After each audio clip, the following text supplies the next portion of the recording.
La voiture derrière nous a des vrais éléments d'R5, quoi. À la base, la caisse, c'est une R5. Je ne suis pas tout à fait rassuré, je dois avouer. Ça fait peur là quand même. Là, ça fait peur là. C'est pas la fiche technique qui donne les sensations. Bonjour, bienvenue dans cette nouvelle vidéo test Cars Up. Aujourd'hui, un petit changement. Nous démarrons dans un parc, c'est le parc du siège de Cars Up près d'Orléans. Et une fois n'est pas coutume, nous allons faire partager l'essai d'une voiture mythique, en l'occurrence la Renault 5 Turbo dans sa première génération et dans une version rallye aux spécifications 7, vaguement réadaptée à un usage routier, mais comme vous allez le voir, c'est pas tout à fait le cas. En voiture, nous partons vers la conciergerie d'Orléans où nous retrouvons Samuel. A tout de suite.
Salut Nicolas. Salut, j'arrive, c'est pas facile de s'extraire. On a une voiture de course. Voilà. Ça va? Salut Sam. Une voiture de course, tu crois pas si bien dire. R5 Turbo. Turbo 1. Turbo 1, ouais. De rallye, enfin ex-rallye. Rouge et saumon. Exact, une des deux couleurs des débuts et préparée aux spécifications 7. Donc tu vas le voir tout à l'heure quand tu en prendras le volant. L'embrayage est particulier, hein, c'est un embrayage de course, donc pas de course. Il glisse pas, il mord d'un seul coup, on Bien cale. sûr. Le moteur n'a absolument aucun couple à 1000 tours. C'est un espèce de gros turbo, c'est un gros par rapport au moteur. Oui, ça semble être un turbo assez gros qui marche à partir de 4000. 4000, ouais, c'est ça. Ouais. Ouais, en dessous, c'est mou comme tout. La commande de boîte est super, elle a certainement des rotules ou des machins qui lui permettent d'être précise et rapide. Les freins sont pas mal du tout.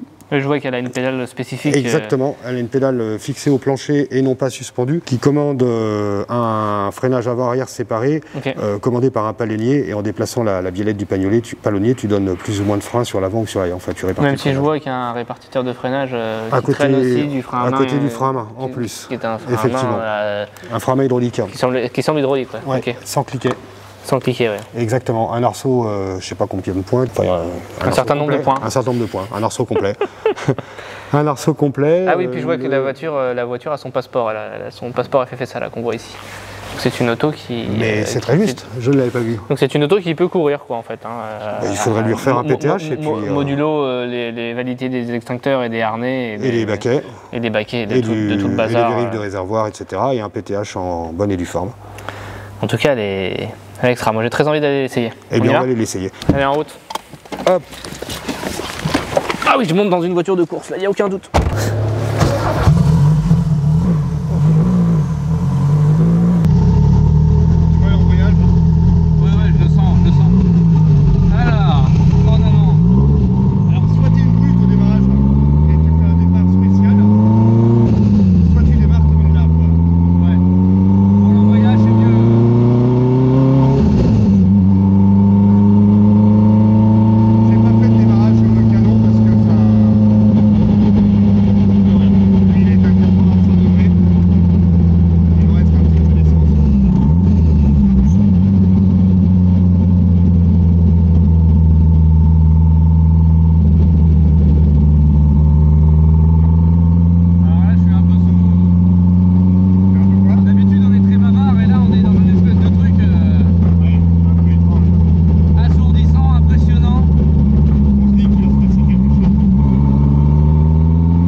tu dis, ouais. C'est la première fois que... On s'assoit là? Ouais. Ouais, on s'assoit. Hein. Première fois que je ne suis pas tout à fait rassuré, je dois avouer. C'est vraiment... De toutes les autos qu'on a essayées, c'est la plus impressionnante. Ouais, c'est la plus impressionnante dans un sens... Bah, c'est celle qui fait le plus peur, quoi. Voilà. Après, par rapport aux 600 et quelques chevaux des M5, B5, c'est une voiture très légère. Finalement, c'est une petite catapulte, mais on va pas très vite. Au même endroit avec la M5, on va... Deux fois plus vite. Oui, on va 2 fois plus vite. Bah, bien sûr. Par contre, on s'arrêtera pas. On s'arrêtera peut-être pas, mais surtout, on n'aura pas la même sensation. Non, on n'aura pas du tout la même sensation. Là, Donc, là à 30 km/h, on a l'impression d'être à 200, quoi. c'est ça, on a tout de suite l'impression d'aller vite. Impressionnant, Ouais.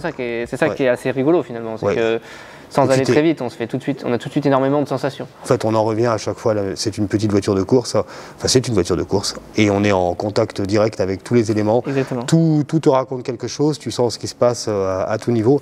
C'est ferme, c'est rigide, c'est relativement précis. C'est pas une voiture facile à conduire, c'est certain. Non. La boîte est super. La boîte est extra. Les freins freinent bien, mais la pédale sur celle-ci descend un petit peu bas, ça facilite pas le talon pointe. Mais c'est peut-être dû à un simple sujet de des réglages, ça. La direction est directe, précise, rapide, avec un bon retour. Le moteur, c'est un pétard à mèche courte passé 4500 tours. Mais en dessous... C'est un sacré moteur. Ah, en fait, c'est un moteur très curieux. En fait, non, c'est pas que c'est très curieux, c'est que c'est une auto qui a une seule destination, c'est faire de la course. Oui, c'est le moteur. Tu peux absolument rien en faire d'autre. Non. C'est rigolo parce que la première est longue pour une voiture de rallye, je trouve quand même. La première, en dehors du fait que le moteur ne fonctionne pas en dessous de 4000 tours. Pour moi, elle est longue parce qu'elle est faite pour être repassée en roulant aussi. Probablement, ouais. C'est-à-dire qu'en épingle et tout, tu te mets en 1 finalement. Voilà. Tu te mets en 1. Effectivement. Et après. Elle n'est pas faite pour démarrer, quoi. Ça, non, elle n'est pas faite pour démarrer. Elle sait pas faire. Il faudrait un premier rapport juste pour le démarrage. Une courte. C'est ça, une super courte. Super. L'enchaînement est formidable, quoi. La chute de régime est minimale entre chaque rapport. Ah, et puis ça pète. Et avec un séquençage. Tu passes ton rapport à la lumière rouge, là, il y a une lumière rouge qui apparaît à un moment à 6005 ou 6002, je sais pas. Un peu plus que 6005, entre 6005 et 7000. Et tu passes ton rapport à la lumière rouge et là tu as un truc, tu retombes là où il faut. Quoi. Le temps de rupture de charge est très court à la montée, et donc le turbo ressouffle immédiatement. Oui, c'est ça, tu retombes vraiment dans une plage où ça pousse sans discontinuer. Quoi. Et alors là, tu te retrouves avec un espèce d'engin, un missile sol-sol. C'est marrant. Et tu connais l'histoire de l'R5 Turbo? Pas du tout. Et je connais absolument rien de la R5 Turbo en fait. Ah. C'est une découverte cette auto aujourd'hui. Alors, c'est marrant. Si on y réfléchit vite fait, on a affaire à une voiture à moteur central, donc une propulsion, et à l'origine l'R5 est une traction. Bon, on peut se demander ce qu'il leur a pris de tout renverser. C'était pas dans leurs habitudes précédemment quand ils faisaient des voitures. C'est bien ce qu'ils ont fait. C'est bien ce qu'ils ont fait. Ils ont bien fait. Alors l'idée est née. Renault a passé en compétition, qui date de toute la période d'après-guerre, les 4 chevaux 1063, les Dauphines 1093, les R8 Gordini, R12 Gordini, les coupes, les rallyes, etc. Puis les Alpines A110 berlinettes, qui ont été championnes du monde des rallyes au début des années 70, 73. Puis les R5 finalement. Et les R5 Alpines. Les R5 Alpine Atmo, puis Turbo. Alors les turbos c'est plus tard, mais l'R5 Alpine Atmo, effectivement c'était au tournant des années 76-17. La R5 Turbo est issue d'une conversation entre deux passionnés membres des équipes de direction de Renault, Jean-Terrard Morcy et Henri Lerme. Jean-Terrard Morcy est le sous-directeur de la direction produit chez Renault, responsable des petites séries. Et en bavardant dans leur Renault 16 de service sur le chemin du retour de Dieppe, en mois de janvier 76. Une TX j'espère. Janvier 76, je sais plus quand elle est sortie la TX, mais c'est possible. Il en vient l'idée d'imaginer une voiture qui pourrait être dérivée de la Renault 5, à l'époque la Renault 5 a 4 ans, d'en établir sur cette base une voiture qui serait à la fois une voiture de course, mais qui pourrait être vendue à la clientèle, comme voiture de route rapide, qui chapeauterait la gamme des Renault 5 et servirait de locomotive à la gamme Renault 5, et puis laissant leur imagination courir, et pourquoi pas une propulsion à moteur central, etc. etc. Et en fait, l'idée leur paraît tellement bonne que le projet est lancé sans en référer tout de suite à la direction générale, sous le nom de code 822, c'est le type des R5 Turbo. Okay. C'est le projet 822. Henri Lerme, dont je parlais, qui roulait avec Terrard Morcy, c'était son adjoint en fait, son jeune adjoint. C'est lui qui finalisera d'ailleurs le projet 822. C'est un personnage intéressant dans l'histoire des Renault de sport. Et il va être développé rapidement au sein de Renault Sport, qui était dirigé par Gérard Larousse à l'époque.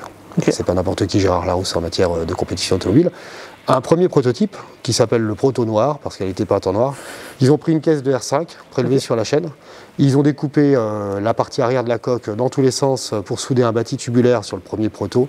Ensuite, ce seront des tôles sur le Proto 2 et le Proto 3, des tôles qui seront reprises pour la fabrication en série. Cette auto qui a été présentée sous forme de proto au Salon de Paris 78, octobre 78, commercialisée à la sortie de l'été 80. C'est une auto assez rare, il en a été fait 1362 exemplaires. D'accord. Okay. Dans la version civile, dont les voitures de rallye sont dérivées. Et c'est la moitié rouge, la moitié bleue ou... C'est une très bonne question. Là quand encore. on ne sait pas, on ne sait pas. Il est décidé qu'elle sera fabriquée à Dieppe avec des caisses modifiées chez Heulier. Donc on prélève des caisses standards de R5. Heulier qui fabrique des autocars. Qui fabrique des autocars, des camions industriels, toutes sortes de choses. Des caisses standards de R5 sont prélevées sur la chaîne, envoyées chez Heulier, modifiées avec les découpes et les apports qui donc permettent... donc ça, la voiture de Renault a des vrais éléments d'R5 quoi.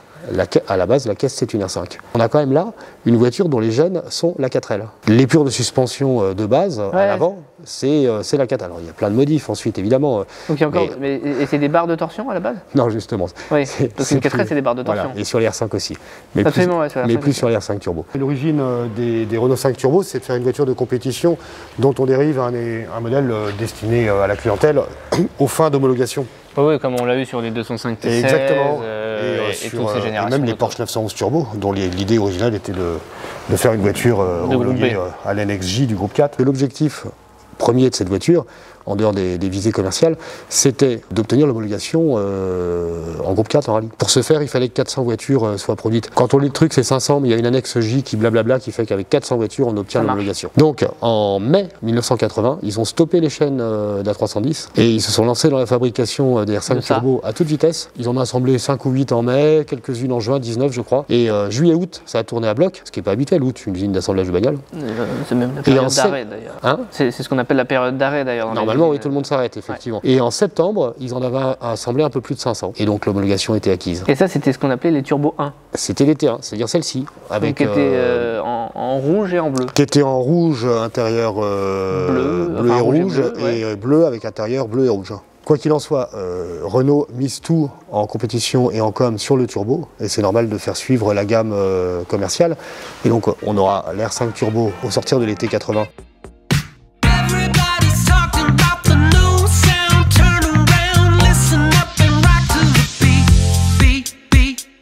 Dans la foulée, la R18 Turbo, je ne sais pas si tu t'en souviens, qui est sortie au même moment, en septembre 80. Après, il y a eu la Fuego. Un peu plus tard. Après, il y a eu la R5 Alpine Turbo, l'année d'après, pour le millésime 82. Puis après, ils ont tout décliné en turbo, les Fuego, les machins, les trucs, les diesels aussi. Et puis R20, voilà. Après, c'était la 20. Et dans l'intervalle, ils avaient gagné les 24 heures du Mans avec l'Alpine Renault A442, qui était là aussi un V6 2 litres turbo. Celle qui est, c'est celle qui est ouverte et qui est jaune et... Qui est oui, elle a l'air ouverte, mais en fait, il y a une sorte de bulle en plastique transparent qui la coiffe partiellement. Donc c'est pas celle qui est ouverte avec la grosse prise d'air derrière la tête du pilote? Si, mais si tu regardes bien, elle est enfin, il me semble qu'elles étaient assez similaires en 77 et 78, je confonds peut-être le truc. Mais c'était Pironi, ça, je connais pas. Pironi, De Paillet, Jabouille, je sais plus, non, t'étais pas né. Et quelques particularités très intéressantes qui la distinguent pas mal de la Turbo 2, qui est une version un peu simplifiée, beaucoup moins chère d'ailleurs à l'achat. Ok, d'accord. On l'a oublié ça, produite en plus grand nombre. Avec plus de couleurs? Avec beaucoup plus de couleurs, il y a du blanc, des gris, des bleus, des marrons, métal, noir, enfin toute une palette. En revanche, la T1 a un intérieur complètement spécifique, dessiné... alors le design extérieur, c'est Marc Deschamps qui l'a établi autrefois. En revanche, l'intérieur, sur des idées de Deschamps, si j'ai bien compris, a été finalisé par Berton. Ou alors c'est des idées de Berton finalisées par Deschamps. Mais enfin, il y a une patte de Berton à l'intérieur. On reconnaît d'ailleurs le style un peu extravagant Berton. Et surtout sur le volant qu'on n'a pas. Voilà. Qui est vraiment le volant Berton, enfin, qui est vraiment le volant d'un designer des années 70. Complètement asymétrique. Donc, sur les T1, un intérieur complètement spécifique, alors que les T2 récupéreront l'intérieur des R5 Alpine Turbo, le tableau de bord de toutes les R5 avec juste un bloc compteur, enfin, compteur un peu différent. Et les sièges aussi, les sièges spécifiques au Turbo 1 disparaissent et on récupère les sièges des Alpine Turbo, qui sont des sièges pétales, là, comme Renault faisait à cette époque-là. Autre spécificité des T1, les portières, le pavillon et le haillon sont en aluminium. Alors évidemment, qui change tout. Ça ne change pas tout, mais la voiture est un peu plus légère et c'est élégant. Ouais, mais moi j'adore les symboliques par les images et puis c'est un effort particulier que fait le constructeur. Clairement. C'est comme les capots carbone. Un capot carbone, ça change absolument rien à la performance d'une auto. Ça l'allège, ça éventuellement un petit. Ça dépend quand tu cherches. Sur un Nürburgring, tu gagnes peut-être une demi-seconde, un quart de seconde. Quand tu gagnes 8 kg sur un capot qui est de base en alu, que tu passes en carbone, et sur une voiture qui fait une tonne 6 ou une tonne 8. Comme s'amusent à le faire pour des raisons marketing les constructeurs d'aujourd'hui, effectivement. Mais par contre, la pièce est belle. Mais la pièce est belle. La pièce est magnifique. Alors là, l'idée, évidemment, c'était d'homologuer un maximum de pièces qui seraient utiles en compétition. Bien sûr. Et donc, bon, les boucliers sont spécifiques, évidemment, puisque les ailes sont plus larges. Le capot, enfin, l'avant de la voiture est plus long de 5 cm par rapport à une R5 normale. Tu peux pas prendre un capot de R5 et le mettre sur celle-ci. Okay, il sera trop court. Non, quand tu ouvres le capot et que tu regardes les logements de phare, tu vois que les logements d'origine des phares sont 5 cm en retrait. Ok, d'accord. Les tôles qui accompagnent les fixations. Et en fait, je crois que ça correspond à un allongement de l'empattement, en fait, le train avant. Et ça oui, d'ailleurs, au milieu, si on ouvre le capot à l'avant, il y a une espèce de grosse poutrelle. Alors ça, c'est autre chose. Ça, c'est étant donné qu'il n'y a plus de moteur à l'avant, la fonction d'amortissement. On ne peut pas dire que le moteur protège les occupants, mais il crée une forme de résistance qui peut être dans l'étude. La partie métallique. Voilà, ça fait quelque chose.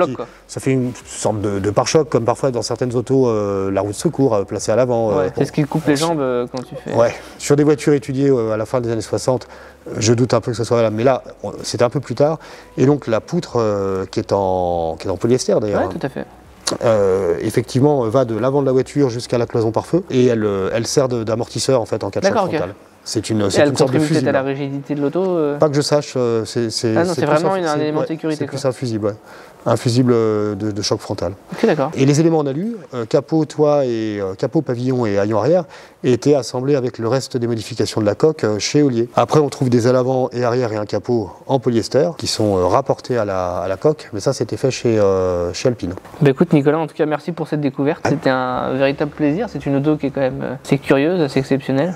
J'ai roulé toute la matinée avec cette auto. C'est la voiture pour se faire des amis. Je sais qu'elle est arrivée en conciergerie chez nous il y a bientôt 1 an et j'étais très content de voir que tu avais discuté avec le propriétaire et qu'on allait pouvoir l'essayer aujourd'hui. Quel engin, quoi. Je m'attendais pas à ce que ça soit aussi impressionnant, quoi. Évidemment que toutes les autos qu'on a essayées ici on a non seulement l'accord du propriétaire, ça c'est évident. L'aval, bien sûr. Oui. Le point de départ. En plus, on a les directives des propriétaires qui nous disent bon, bah, cette auto-là, il faut l'utiliser de cette manière.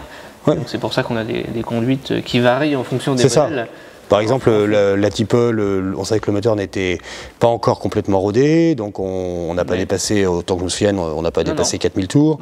Et on a remarqué quelques petits trucs qui correspondaient à des mises au point. La Ferrari 308 GTB que nos spectateurs ont l'occasion de découvrir bientôt, ou qui l'ont peut-être déjà découverte, là, on nous a dit elle marche super et c'est un truc sur lequel il faut en profiter. Voilà, faut en profiter, allez-y. Là exactement. Comme elle a été conçue. Et là, c'était particulièrement le cas pour cette R5 Turbo. Oui, parce que le propriétaire que je connais très bien et que je salue parce que je sais qu'il regardera cette vidéo, effectivement, l'a acheté dans un but plaisir, circuit, rallye, plutôt rallye d'ailleurs, événement historique, on va dire. Et donc dans ce cadre-là, cette auto, elle est uniquement utilisée comme une auto de rallye, quoi. Nicolas, merci beaucoup. Mais je t'en prie. À la prochaine. Merci à toi. Et puis merci et à bientôt. Merci pour cet essai, c'était vraiment extra. Ouais. Salut Sam, à bientôt. Eh bien, cette vidéo test Cars Up est à présent terminée. J'espère que ça vous a plu, j'espère que vous aurez appris des choses. Je vous invite évidemment, comme d'habitude, à liker, à commenter, à partager et surtout à vous abonner à la chaîne YouTube Cars Up. Merci, c'était Nicolas, à bientôt.